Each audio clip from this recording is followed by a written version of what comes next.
Hi, I'm Dr. Michael Alpern from Port Charlotte, Florida.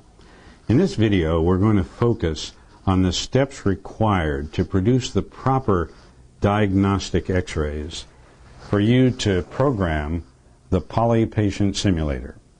What makes the Poly a tremendous advancement over old technology articulators is its unique reliance on x-ray data and measurements to individually locate the maxillary arch relative to the temporomandibular joints. Up until now, dentistry has been the only healthcare profession that has not been using x-ray data to measure the joint to which prosthetic devices are attached. The Poly changes that. If you combine this innovative measurement process with a moving mandible, which actually chews like your patient chews, it can reproduce all of the multiple attack paths, all of the different occlusal positions for any restoration or any prosthesis that you're going to produce, and it'll do all that in the laboratory. Taking advantage of the Poly technology begins by capturing the conventional cephalometric views. These views include a lateral view of the patient, a posterior-anterior view of the patient,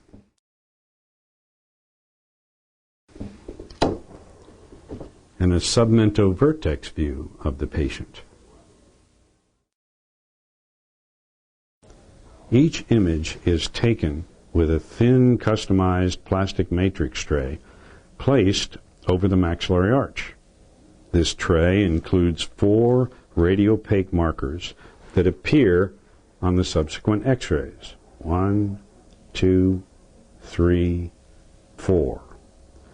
These markers appear on the subsequent x-ray images, and that not only allows us to accurately determine the spatial relationship of the maxillary arch to the patient's TMJs, but to correct for inherent magnification at the point of measurement. Complete printable instructions for fabricating this tray are at the WEHMER Corporation website, which is www.wehmer.com. We use digital equipment here in my orthodontic office.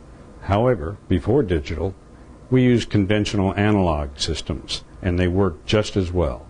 After the films have been developed, they are scanned and emailed to WEHMER.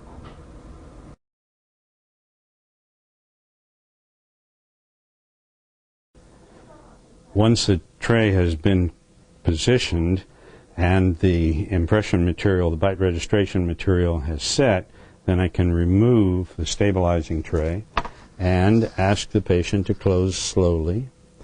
And if they touch only in back, open. As a stabilizing point, I use a wet cotton roll, close, and squeeze just a little to stabilize the tray. Position the patient with the tray parallel to the floor. The patient should feel like they are gently hanging from the ear posts. This orientation assures that both superior borders of the external auditory meatus are resting on the top of the ear posts. When available, use the Nasion rest to securely triangulate patient position. Make sure that the cassette or sensor is positioned sufficiently forward so that the anterior marker in the tray, protruding past the lips, will be visible in the image.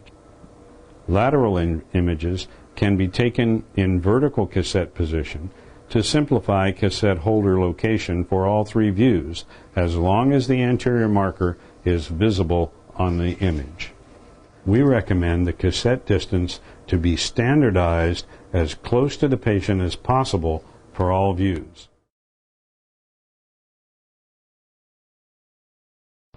Keep the WEHMER FirstFit maxillary matrix tray in the patient's mouth along with the cotton rolls to prop the jaw slightly open.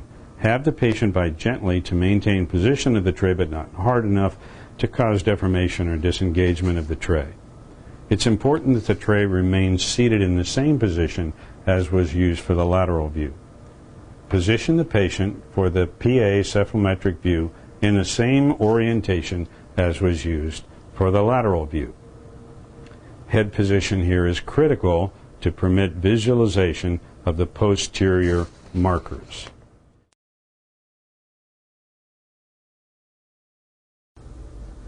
Here's a few suggestions on how to position the patient for the submental vertex.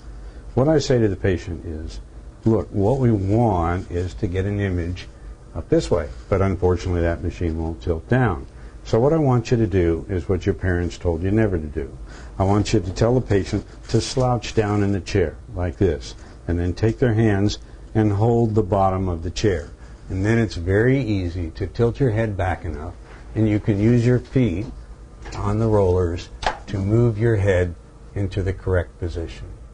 Remove the cotton roll spacers and have the patient gently bite down on the tray to seat it but not distort it.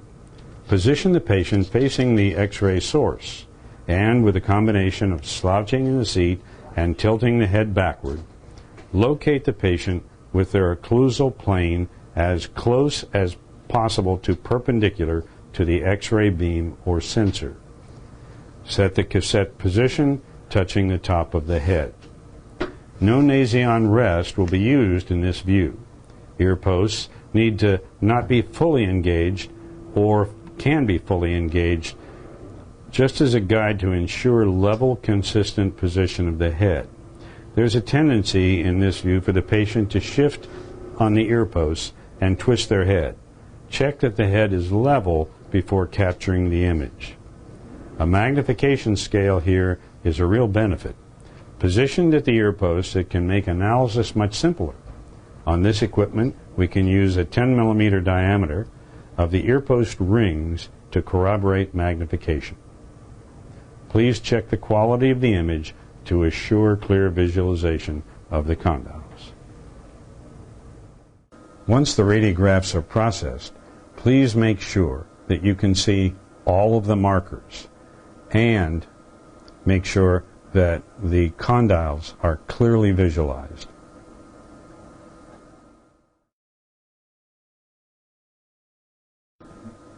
This is a lateral view showing the tray markers which must be seen on the X-ray so that they can be measured.